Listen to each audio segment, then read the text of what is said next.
So how are you gonna get the water out in SHTF? How deep?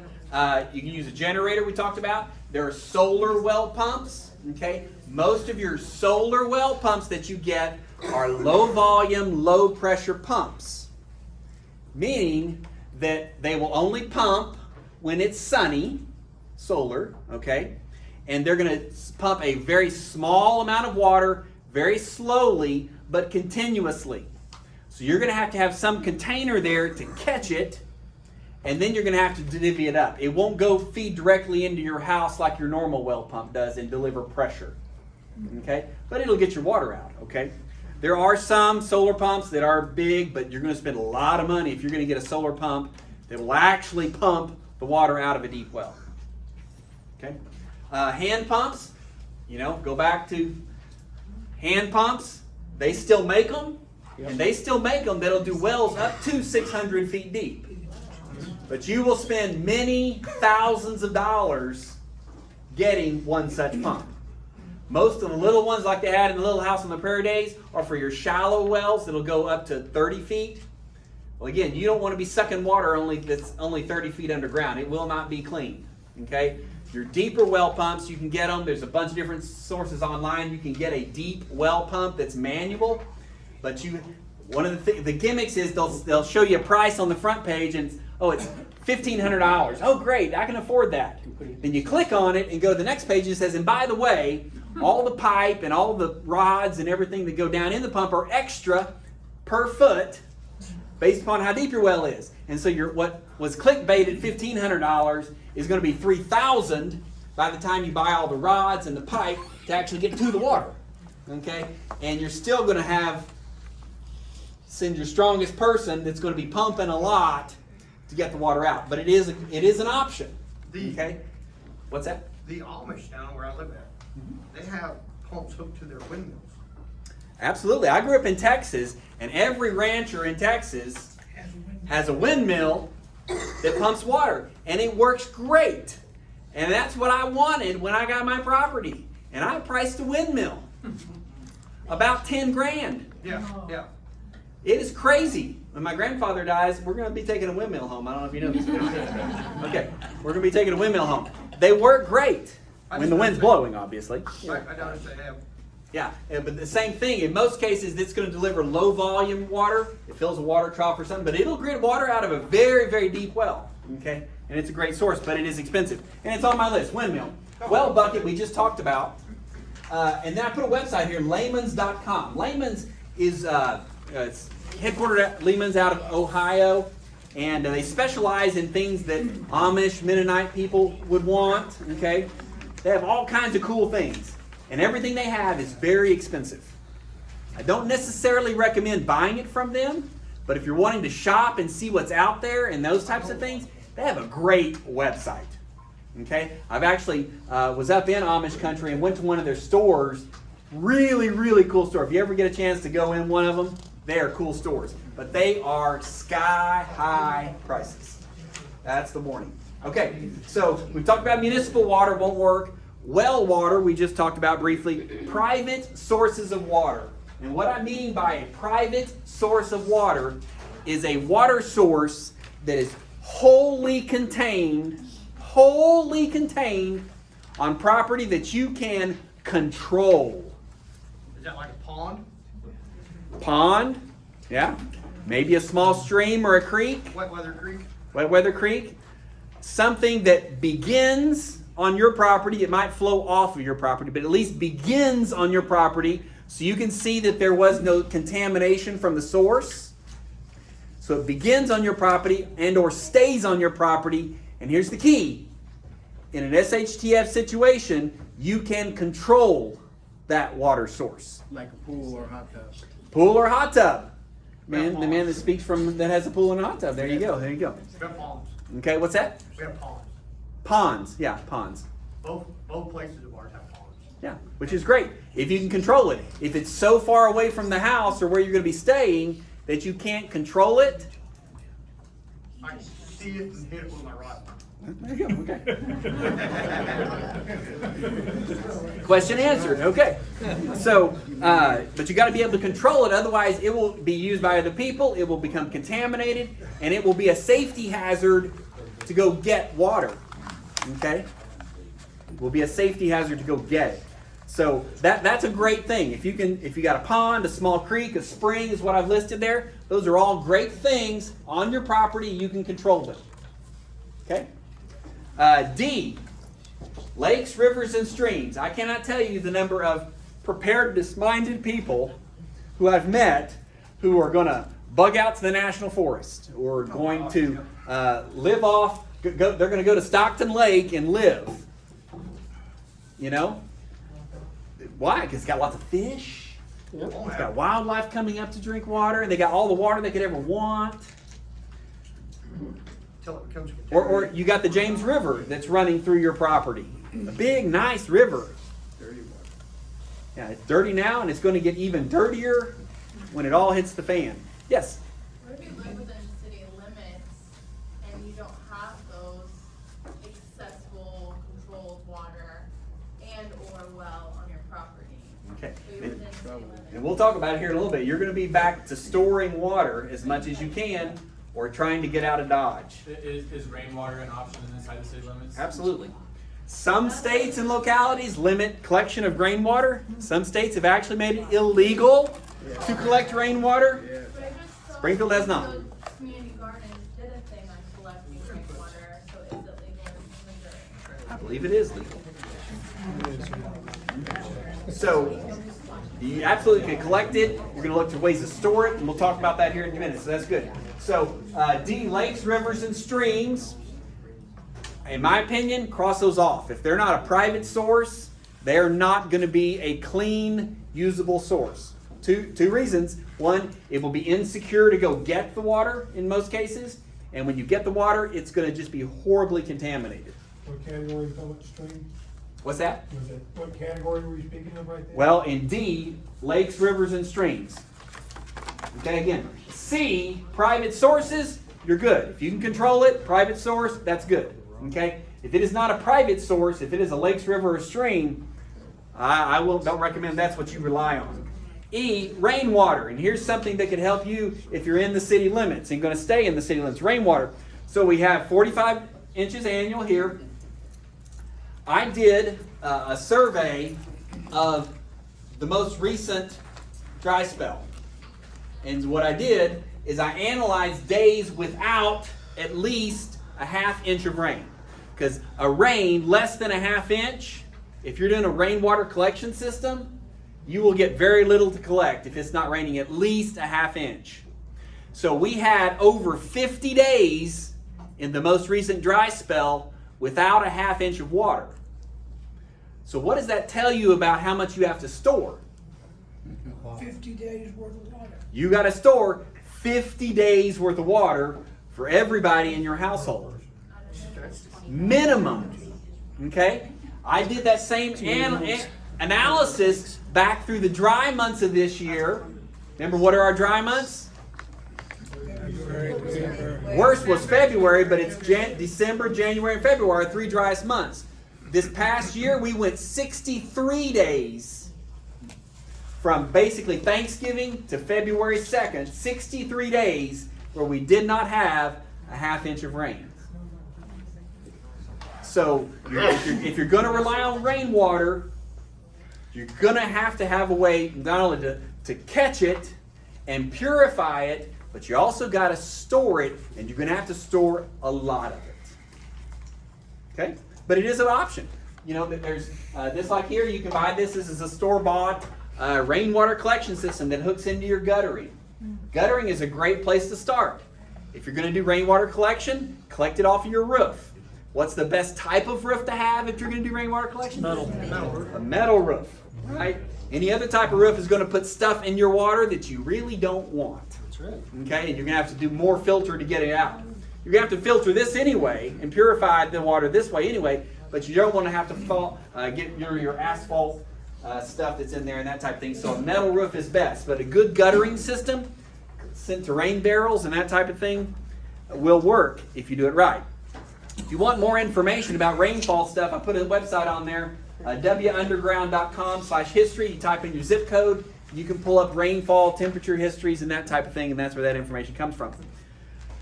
Next water source, evaporation. This is what a lot of those people who are going to bug out to the national forest and live, they're going to use evaporation. And if you're military folks, you've probably been taught how to dig a hole and put a piece of plastic over it and a rock in the middle, and you can evaporate water out of the soil. Does it work? Absolutely. If you know how to do it, it works. Is it enough to survive on long term, particularly if you've got multiple people? It is a very minimal way of collecting water, but it does work. Okay, there you go. G, stored water. We talked about how much you need, 1 to 2 gallons, and then how you will store it. I've provided you this chart from the Provident Prepper, providentprepper.com, a great resource for information about common ways, containers that you can store water in and the pros and cons of those containers. It goes everything from the top, the best, underwater tanks. Underground. Okay, in the ground, yeah. All the way down to canning jars. You know, if you've got canning jars that you're storing that are empty, you know, you can actually fill them now full of water and they don't take up any more space. They're heavier, but they don't take up very much more space. But the con to that is they may break. They're heavy, and that's still a limited source of water. Yes, sir. You have one thing to say about the storing water. We have a 55-gallon drum that we use for a cistern. Our well pumps into it, we pump out of that. You were mentioning sulfur smell.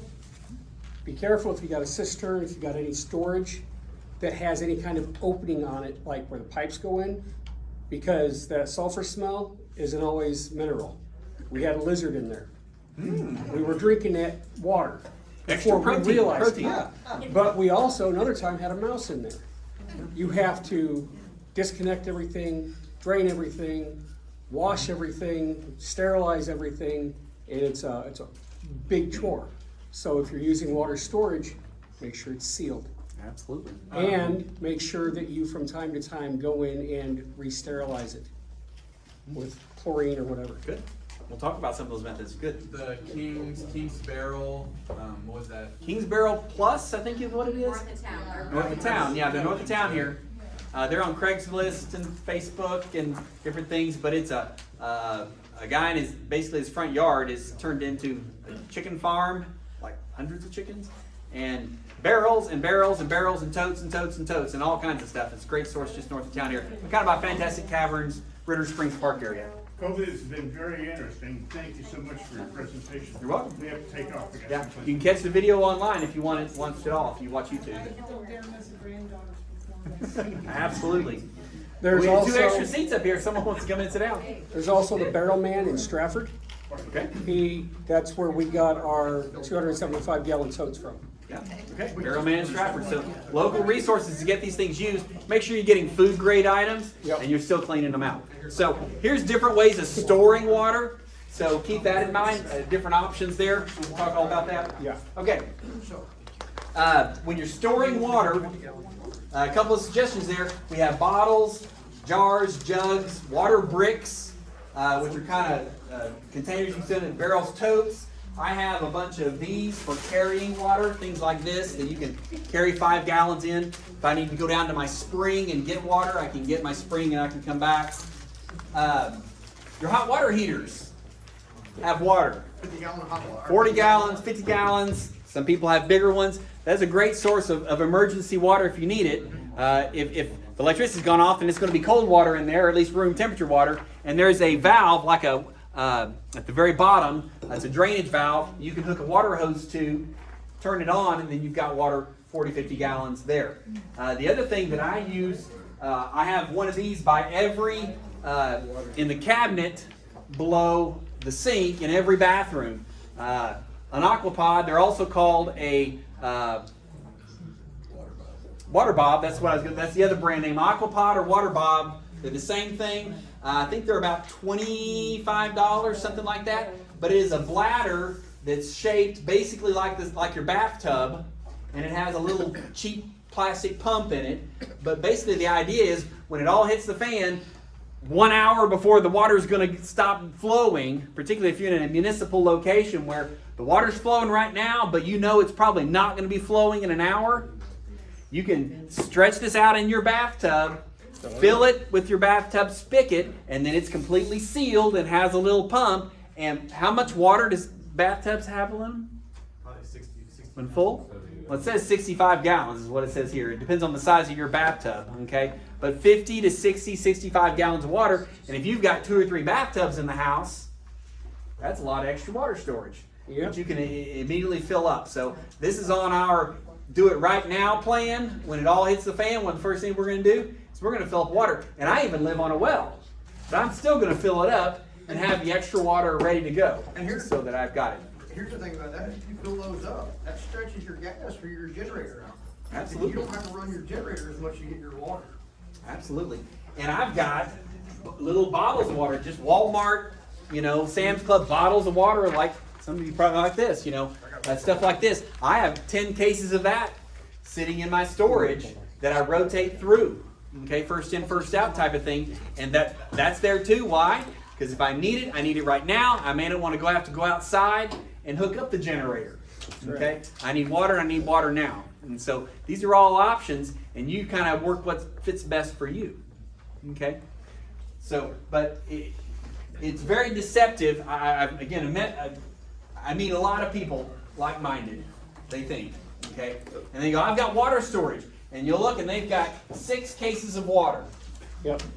And I'm like, that is fabulous. You are so much better off than 99% of the world.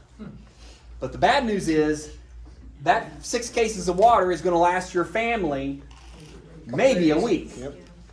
And then what are you going to do? Oh, is that all that's going to last? People will be around to deliver water. Oh, yeah, someone will come around to deliver water. The government will, yeah, that's it. Well, You they just still keep do. betting on that, Alan, okay? So, what's that? Call Amazon Yeah, call Amazon. They'll be delivered. But with a drone. if you're planning on storing water, if that's part of your plan to actually store water, you need to do an honest calculation of how much you're going to need. And remember that 1 to 2 gallons does not include bathing, cleaning, livestock, nothing. Waste That's disposal. just waste disposal. That's just bare minimum what you need to consume. Yes. So I stored water the year before last, and I made the mistake of leaving it outside of my shed during the winter. So what would you suggest for storing like the 55-gallon Primo? That's a great question. So, and my point here, which is my great point, glad you're introducing it, best is stored in a cool place away from light and away from chemicals. How do we store our food? Cool, dry place away from chemicals. So the same place that you're going to be storing your food stores, where you should be storing those, is where you should also store your water. Because yes, your food is harmed a lot more by sun and pests and that type of thing in the garage or the storage building, but water will also be harmed in that way. So you got to find a cool place. A lot of places in this area have crawl spaces. I know that because I am a home inspector and I crawl in crawl spaces all the time. If you were to clean up your crawl space, most of you have a crawl space, you could put a lot of stored water in your crawl space if you cleaned it up. Let me reemphasize that word. A little bit hard to get into sometimes, but it could be stored and it is cool. It can be made dry and it is certainly dark. So there's a thought. Basements are the best. If you've got a basement, man, you're golden. That's a great place to store it. It's cool. It should be dry. If you keep your basement dry, you should. And it should be dark. Good. Okay. How to treat water. So we talked about problems. We've talked about sources. How are you going to treat your water? Now, if you've got a good well that you've tested and it's clean, I recommend keeping some little cheap test kits from Lowe's or Home Depot on hand. I keep some at my place. Use them at least once a year to check my well water. You can also have the county check it before SHTF. But I have those test kits available for after it hits the fan, so I can still check my water to make sure my water is still good and it hasn't been contaminated. But your well water should be good if it is a deep well. and it should have lots and lots of water. Okay? Remember, when it all hits the fan and there's no electricity, we talked about 330 million gallons that are being pumped out of there every day. What's going to happen to that 330 million gallons? It ain't getting pumped. It ain't getting pumped out of there. So any of you that are relying on spring water, you know what's going to happen? Your spring is going to probably get more water in it. Okay? Because we're not pumping the 330 million gallons a day out of this thing, and the rainwater is going to fill it up and it's going to be flushing more. So your springs should be good. Now we may have drought conditions and different things that affect that, but in general, a lot of water that's being pumped out of here is not going to be being pumped out of there anymore, and so your springs should be good. Again, test your spring water. Make sure your spring water is drinkable. It's best to test that now before it hits the fan, then try to test it afterwards and be guessing in that. So first thing we want to do, filtration. And we, again, go back to your CDC chart. I don't have one, but y'all should all have gotten one back there at the table. Your CDC chart, I'm going to use yours real quick. These are the different things that we're concerned about that'll kill you, your protozoa, your bacteria, and your viruses. Where is filtration on here? Here's the filtration column. Plus signs mean it's good for that. Again, a proper water filter is good for protozoa. It is okay for bacteria if it's a proper water filter that is guaranteed to do bacteria. You have to read. Not all water filters are the same. These type of filters, if you're relying on this in your house, these are whole house type filters, for the most part, do not do bacteria. They're for odor, they're for sediments, they might do protozoa, but they are not for bacteria, so don't be relying on one of these. You're going to need some type of an actual water filter that's made for getting bacteria out of there, okay? So, but if you have filtration, it will work for those two. Guess what it does not, again, we talked about this, it does not work for viruses. So if you're concerned about viruses, which you should be from any natural water source after it hits the fan, and you're using a mini Sawyer, you're using a Berkey, you're using a Life Straw, or something like this, you can filter it using this and get rid of all that other stuff, but what are you going to do for the viruses? Yes? In the service we used to do iodine. Would that also be a great source? It is a source. I would not call it a great source. Okay. All chemicals, first of all, you've got to have them. Okay. You got to make sure they're not out of date because they will lose their effectiveness. We'll talk a little bit about that here in a minute. But iodine or chlorine would fit into those categories. It is a chemical you're putting in your body. How much do you want to do that? Okay. How much of the chemical do you have on hand? Is it out of date?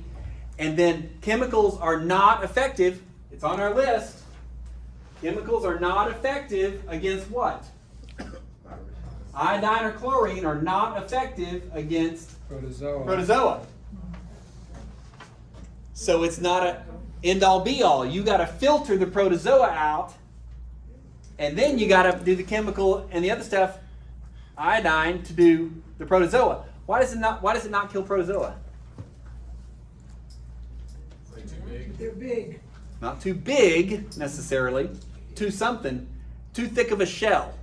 The chemicals do not penetrate the shell of the protozoa. Okay? So, filtration doesn't do everything. Iodine and chlorine doesn't do everything. On this list, the only thing that does do everything is boiling. Now again, boiling will not get rid of chemicals. Boiling does not get rid of sediment. Boiling does not get rid of other things, but it will kill all the germs, the bugs in it. Boiling will, if boiled properly. What's the problem with boiling in an SHTF type situation? Signaling to people around you that you're Yeah, there. see, I got a smoke going here, and we're telling everybody where I'm at. But the idea is fuel. You got to get heat.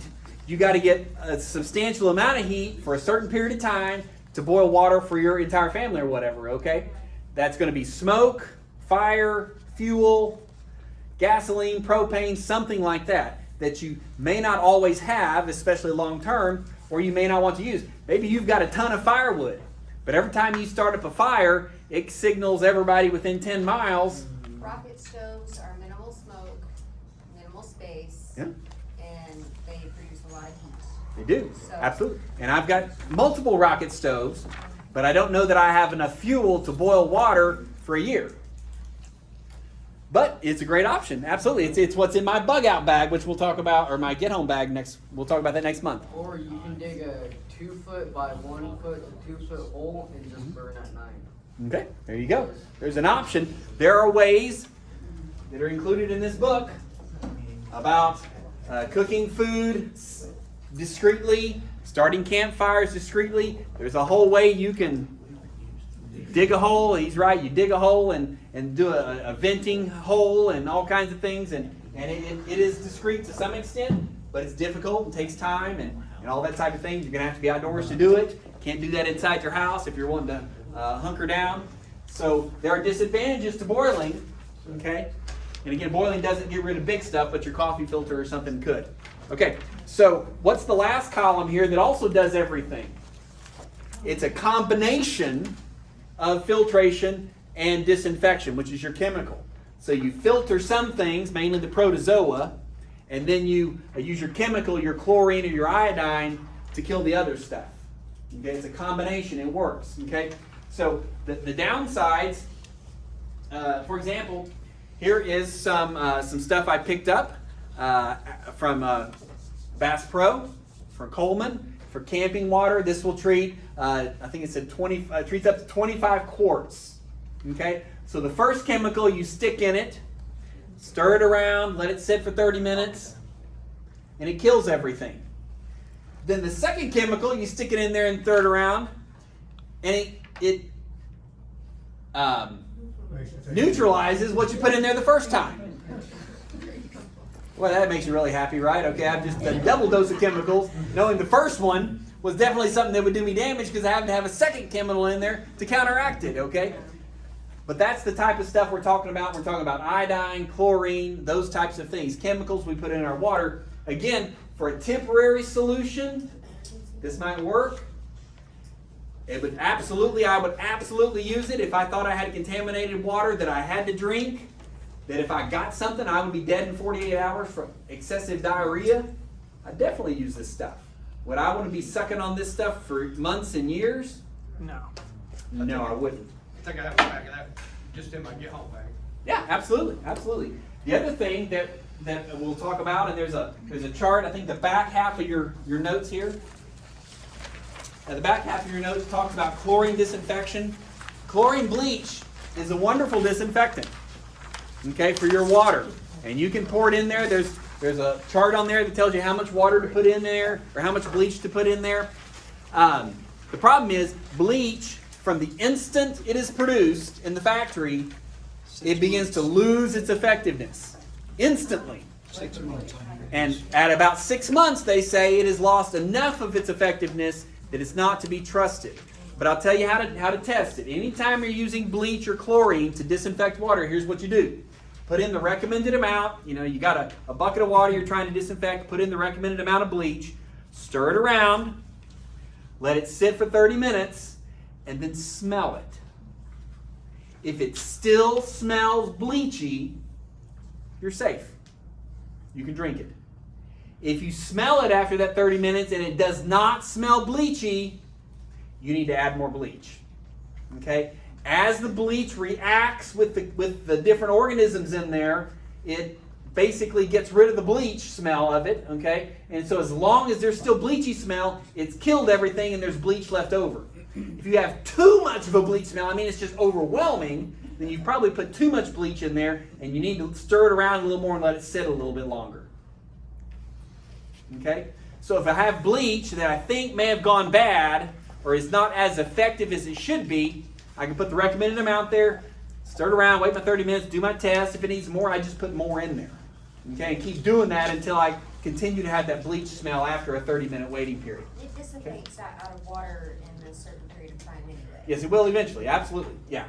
So, what I recommend for long-term storage, since you can't store bleach more than about 6 months, you can get what is commonly called pool shock And it does have some of those inert ingredients in there. And again, I wouldn't rely on this for long term, forever. But you can get pool shock, and in the granular form like this, it will store up to 10 years. And you literally use this just to make bleach. And it's just like 1 teaspoon, the chart's all there, but it's like 1 teaspoon of this into a gallon of water or something. Don't take that as the right answer, look at the chart. But you can make the bleach, and then once you make up the liquid bleach, it's good for about 6 months.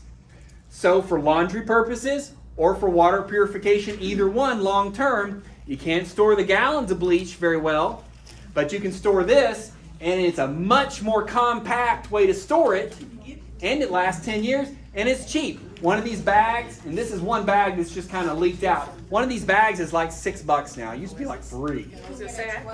Yeah, it was like 2 or 3 just a year or so ago. It's like $6 now for a pound of this stuff. The information is on the back of your page there, what to buy, what to get. Make sure you get the right potency. And make sure you store it right.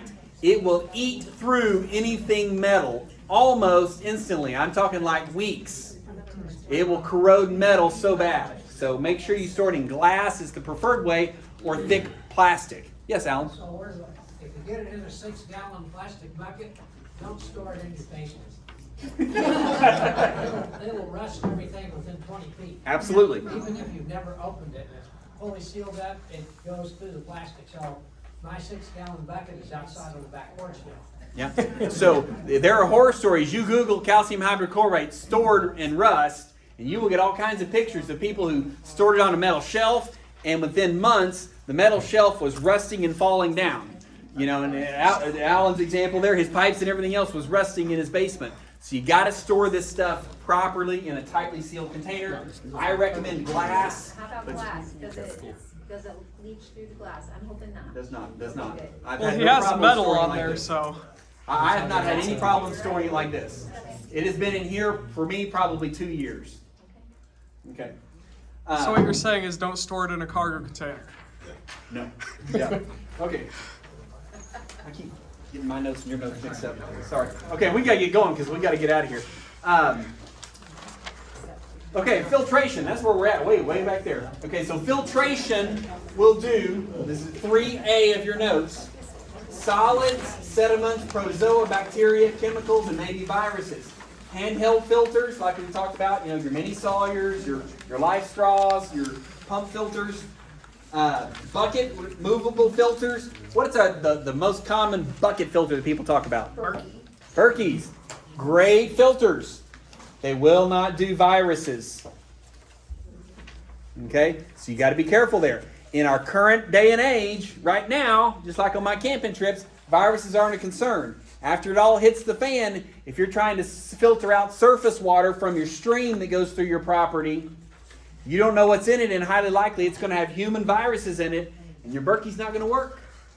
If, in a crack with the fan scenario, you do not have a food-safe IBC tote to store water in, will these methods on here take out whatever was in that IBC tote? Probably not. Okay. I got IBC something to say totes. about it. Okay. I bought 3 IBC totes 2 years ago. I gave one to my brother, and I kept 2. 2 of them, well, all 3 of them were food grade. 2 of them had vanilla in them. That was great. Cleaned right out. Vanilla flavored water. One of them had fish oil in it. The horses wouldn't even drink that water. So that is my non-potable water storage. Gotta flush the toilet, wash laundry. I don't care if I smell like fish as long as my clothes are halfway clean. Or if you've actually got to wash yourself. The oil will float to the top. So you can, if you've got a bucket with a spout in the bottom, you can get your water out and use it. But no, it will not clean out fish oil. Well, the 55-gallon blue drums that I got had sunflower oil in them. That's not so bad, that's human consumable, Right. pet But something consumable. else to remember about oil is oil goes rancid. Right. All vegetable The car type wash oil took does. care of Yeah. it, it's Okay. not a problem. But the IBC totes I have from years back, I worked at Boyd Aluminum, the window place. I know it had chemicals in it from doing the glazing strips in the windows. Stupid IBC totes are expensive. Yeah. So I'm wondering what. if Very they- little of what we're talking about here will remove chemicals. You're typically going to want something that has charcoal in it. Charcoal will absorb chemicals. What about distilling? Distilling will remove chemicals. Okay, distilling is actually the best way to clean your water, but it actually cleans out things that are helpful to you, minerals and that type of thing. Distilling is also a very long process, and it is a very, very, very, very energy-consuming process. So yes, it works, and it will get rid of chemicals, but would not be my first way to do that. Yes, sir. When you distill, you have to be very cautious with the temperature because different chemicals boil off at different temperatures, different rates. So you have to know what value you're looking for to get water out versus other chemicals that have lower boiling points or higher boiling. Okay. Good information. There you go. Thank you. Okay. Okay. So bucket, movable filters, whole house filters. We've talked about these. I use these. I use a double filtration system just to get rid of some of the sediment that might come up in my well. These are great things just for big items or color or taste or something out of your water. But again, these will not work against viruses or bacteria. So don't rely on these types of whole house filtration systems for potentially contaminated water. Do it yourself. So you may have seen, someone gets a bucket and they do a variety of layers. They've got sand in there, they've got charcoal in there, they've got grass at the top, and maybe a t-shirt over the top, and they pour the water in there and it filters down through the bucket to a hole in the bucket into the next bucket. It actually works pretty good. But when you're done with that, you still have to boil it. Yeah, I know. Okay? All that progressive layers of filtration, the t-shirt stretched across the top of the bucket will get rid of some stuff that's really big. The grass in there will get rid of some stuff. The charcoal will absorb some stuff. The sand will filter out some stuff. Then when it comes out the bottom, it's pretty clean water, but you still got to boil it. Okay? If you're So not there's- sure about your water, boil it. Absolutely. So boiling will get rid of protozoa, bacteria, and viruses. Chemical additives we talked about, bacteria and viruses. There's tablets, there's bleach, and then the calcium hypochlorite. Again, safety precautions. The main safety precaution I mentioned already was make sure how you store it, but also this stuff is not something you want on your skin a long time. You can put a little bit in your hand, but if you leave it in your skin, you'll get a chemical burn. So just be careful, wear some good rubber gloves when you're working with that stuff. Other methods of cleaning your water: distillation. We just briefly talked about distillation. Pasteurization. I have no idea how you would do a pasteurized water, but I don't know how you pasteurize milk. So anyway, obviously the same process will do something to water. If you've got that iodization, we talked about iodine. It's a chemical thing. Solar disinfection. Okay? This actually might be something, if you've got a solar oven, one of the commercial made ones or one of the homemade ones, it works. You can actually take a quart of water, stick it outside in the direct sun, no matter the time of year, if it's direct sun, and 8 hours later, that quart of water will be, everything alive in it will be killed through UV solar disinfection. That doesn't multiply out. That 1 quart, 8 hours is kind of a ratio there. So if you're sticking a 5-gallon bucket out there for 8 hours, guess what? It probably ain't gonna work that same way, okay? But there is a way you can do that. There's also these little UV disinfection pins that you can take a bottle of water like this, and I'm using your bottle of water, I hope you don't mind me. Mike, I'm using all kinds of stuff. And you get it out of your stream, and then these little pin that has electricity, so little batteries you can stick down in there for a certain period of time. It's like 30 seconds, and it will disinfect the water around it using UV. Okay? So there's little cool things like that, but you got to have batteries for it. It doesn't do much water at a time. Different things like that. It'd probably be good for your bug out bag or something like that, your get home bag, but it's probably not your source for your whole family's water supply. Okay? Okay, nuclear radiation. The one everybody's been waiting on, right? Okay? Following a nuclear disaster, okay? They bomb Whiteman Air Force Base, and somehow it comes down this direction. It shouldn't. It should go the other way, but let's just say for talking here, it comes this way, okay? Maybe they bomb Joplin, and it flows up this way. following a nuclear disaster, stored water that is sealed or well water should be safe to drink. Okay? What we're concerned about here is the alpha and the beta radiation, not the gamma. Okay? We're concerned about the alpha and the beta radiation, and those are particles that have to get into the water to contaminate it. So if the water is sealed, or if it's in a deep well underground, the water should be safe. However, surface water, streams, lakes, ponds, will be affected by that. Okay?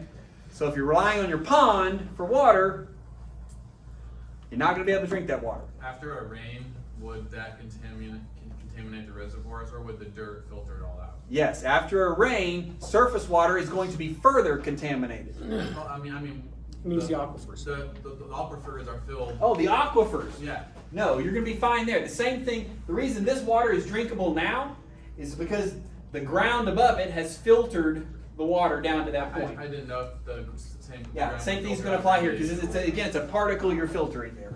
So if you have a spring-fed pond or something, so if your surface water, i.e. your pond, gets contaminated, but it's spring-fed from one of the aquifers, how does that work? You would want to catch the spring water before it goes into the pond, preferably, or over time. Radiation's all about time, distance, and shielding. Okay? So in this case, your water over time is going to lose its radiated effect, especially if it's being refilled by a non-radiated source. So time, and how much time that is, I'm not going to be able to tell you, but the more time you can wait, the better. Someone in here may have more expertise. I think someone has a radiation degree in here or something, if I remember correctly. I used to be a reactor operator. There you go. There's the man. Okay. I wasn't going to point him out, but there he is. Otherwise, it must be filtered. There's only one brand of filter out there that even claims to remove radiation. And it's that word right there. What does that say? Seychelles. Seychelles. There you go. That's how you say it. Seychelles. There you go. Is the only one that I know of that claims to remove 99% of radiation. It's like a Berkey type filter, but it's just a different brand. There are two different Seychelles filters. Make sure you get the one Make sure that, yeah, you get the right that's a great one. Make sure you get the one that says it will do radiation if that is a concern for you.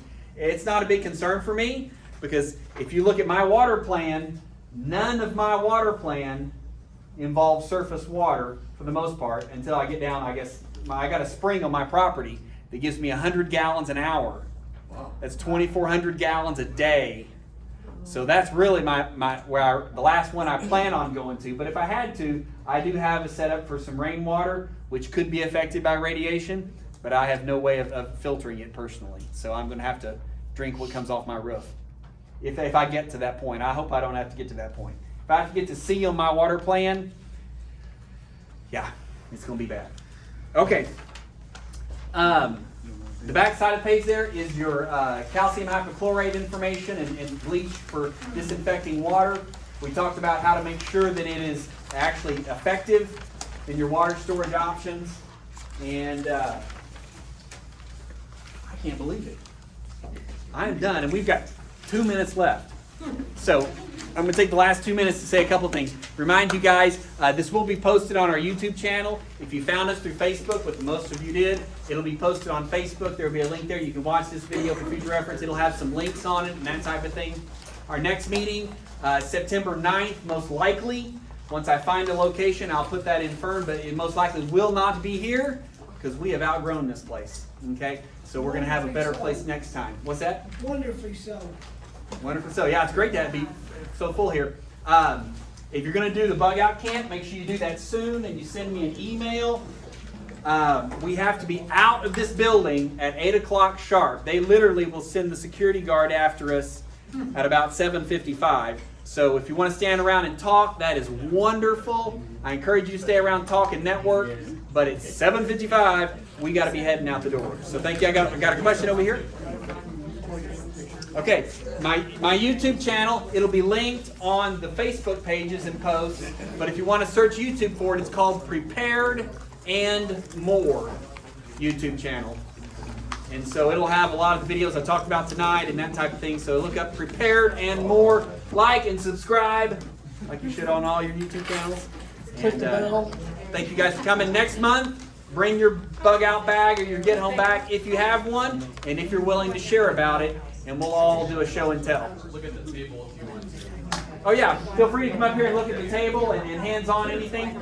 The only thing I haven't talked about, I always recommend for water safety, we've got all kinds of transfer pumps. I have a variety of different pumps that I use. Then the last thing, if you don't have one of these, you gotta get one of these. That terrifies me. When you don't have toilet paper, you got the Roto Wipe. By the way, that's a gag box. There is no such thing. Okay, thank you guys.